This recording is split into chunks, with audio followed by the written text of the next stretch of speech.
গল্পের নাম সরল জীবন। পলাশী গ্রাম, বগুড়া। পলাশী গ্রামের একদম দক্ষিণ পাশে ছিল রূপদের বাড়ি। বাবা মা মারা গেছে অনেক আগেই, ভাই বোন কেউ নাই, একা থাকে ছোট একটা টিনের ঘরে।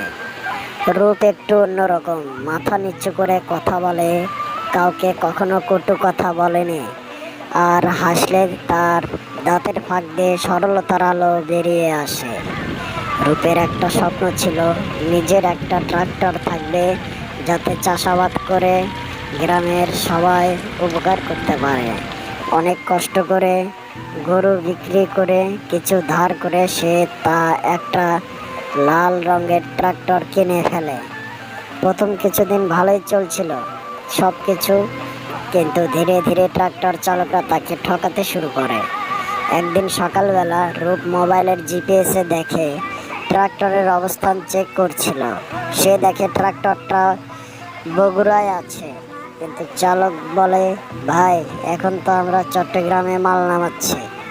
রূপ কিছুক্ষণ চুপ থেকে বলে, ও তাই নাকি, ঠিক আছে। সে কিছুই বলে না, আবার ওই চালককেই ভরসা করে পরের দিন ট্রাক্টর দেয়। গ্রামের লোকেরাও হাসে তার ওপর। কেউ কেউ বলে, রূপ ভাই এত সহজ সরল থাকলে তোমাকে তো তোমার পিঠের চামড়াই কেটে নেবে মানুষ। কিন্তু রূপের চোখে দুঃখ নেই, সে শুধু আকাশের দিকে তাকিয়ে বলে, আল্লাহ দেখতেছে, আমি মানুষ ঠকাই নাই, মানুষ আমায় ঠকাইছে। সময় আসলে সব ঠিক হইব।